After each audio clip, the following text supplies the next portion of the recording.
Classic time Yusuf Punjabi तुहाडे नाल और बहुत सारे सज्जन मित्र प्यारे चुप करके सुन रहे ने। बहुत सारिया ने अज खूब सैर सपाटा किया और सारा दिन बड़े मसरूफ रहे तो इस वे मेरे ख्याल आराम फरमा रहे हैं। लेकिन जिन्होंने रात जागण की आदत है लगी वालिया नींद नहीं आती तेरी किवें अख लग गई। अच्छा, इकोनमी की जी असी गल कर रहे थे, इकोनमी का ताल्लुक जिवें पहले अर्ज की कि तमाम नज़रियात नाल तमाम मामलात के नाल बड़ा गहरा है। उहदी अगर तुसीं उहदी तशरीह करते हो तो बिल्कुल सीधा सीधा हो जाता। मैं एक छोटी जी उहदी मिसाल दे देना कि जिहड़ा फाकियां विच जिहड़ा माड़ा बंदा है भुखा है उहदा ते रोज़ा है ही नहीं, क्योंकि उहदे कोल रोज़ा बेसिकली फीलिंग वास्ते एक ट्रेनिंग है कि अगर तुहानू कुदरत ने नवाजिया है अता किया है तो तुसी किसी माड़े की किसी भुखे की फीलिंग लवो कि भुख की शिद्दत विच बंदे की कैफियत होंदी है तो तुसी उन्हां दे नाल सांझ पाओ, सुख की सांझ कि तुहाडे कोल जो है उन्हां नाल शेयर करो, उन्हां वास्ते आसानी दा बाइस बनो। अच्छा, कहते हैं कि दुनिया के दो फिगर मेरे जहन में 7 ने या 9 ने कि एक तरह के लोग यानी एक शक्ल के नजरियात वास्ते तुहानू बहुत सारे मिल जाएंगे। एक तरह के लोग होंगे ने एक शक्ल के यानी कि एक शक्ल के लोग होंगे ने और फीलिंग दे विच ते बहुत एक वड्डी तादाद होंदी है। जिमें कोई बड़ा शायर जदों शायरी बयान करता है, एक दुख बयान करता तो उस दुख के साझीवाल तो हज़ारां लखां करोड़ां च हुंदे ने जिन्होंने महसूस हो रहा होंदा कि दुख प्योरली साडा है, ये गल ही मेरी कीती है। जदों तुहाडी गल हो रही है इसदा मतलब है कि वो गल तो अपनी कर रहा है। अज असीं जिहड़ी गल कर रहे हैं डेस्टिनी ते असीं बहुत सारी गल की, बहुत सारिया किताबां लिखियां गईयां इस मौजू के उत्ते और मैं अजे उत्थे ही स्टिल कायम आ कि मैं किसी नजरिए ते नहीं पहुंचा, क्योंकि उहदे मैं एंटी हुंदियां बहुत कुछ वेख्या है। जिहदे जिहदे हक विच चीज़ां लिखियां गईयां उहदे एंटी बहुत कुछ वेख्या है। जिहदे एंटी लिखिया गया उहदे हक विच मैं बहुत सारियां चीज़ां वेखियां ने और बहुत सारे मामलात वेखे ने कि वो ते उहदे हक विच ने।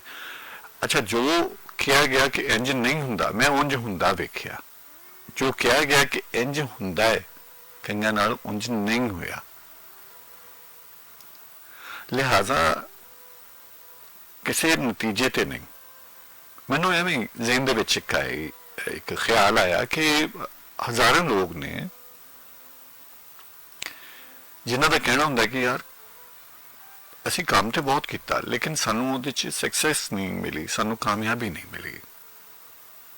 असीं बड़ी नीयत नाल काम किया और असीं वेख्या कि वो काम बड़ा चंगा है और साडे नज़रिए के मुताबिक साडी सोच के मुताबिक वो काम होया भी बहुत ठीक सी, उहदे विच कोई कमी नहीं सी, पर अप्रूव नहीं होया या वो चल नहीं सकिया। पता नहीं क्यों। बहुत सारे लोग कहते हैं कि कामयाबी मेरे सामने खलोती सी, बस अख झमकन की देर हुई है तो वो गायब हो गई। बहुत सारे लोग ने जिन्हां दे कोल एक सक्सैसफुल काम आंदा है लेकिन पता नहीं की हुंदा है कि वो रुक जाता है, निकल जाता है, चला जाता है। इनू असीं की कहांगे? ये बहुत सारे लोगों के नाल हुंदा है। बहुत सारे लोग इसे करके बहुत सारे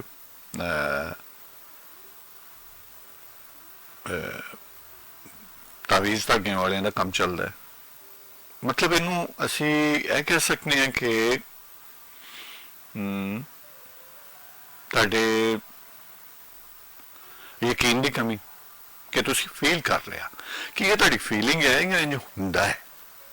बहुत सारे साडे दोस्त ने वो आके दस सकते हैं कि नहीं ये है, या बहुत सारे दस सकते हैं कि तुहाडी ज़ाती फीलिंग है वो बेसिकली होना ही नहीं सी इंज। भी क्यों नहीं सी होना?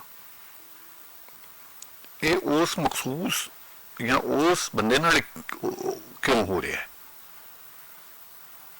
ਬਈ ਉਹਨੂੰ ਕੋਈ ਸਕਸੈਸ ਤੇ ਐਸੀ ਮਿਲਣੀ ਚਾਹੀਦੀ ਹੈ ਨਾ, ਉਸ ਬੰਦੇ ਦਾ ਨਾਂ ਬੜਾ ਹੈ, ਨੇਕ ਨਾਮੀ ਬੜੀ ਹੈ, ਕੰਡ ਪਿੱਛੇ ਤਾਰੀਫ ਬੜੀ ਹੈ, ਲੇਕਿਨ ਉਹਨੂੰ ਇਕੋਨੋਮਿਕਲੀ ਤੌਰ ਤੇ ਇਕੋਨਮੀ ਉਹਦਾ ਜਿਹੜਾ ਸਟੇਟਸ ਹੈ ਉਹ ਉਸ ਰਨਿੰਗ ਹੈ।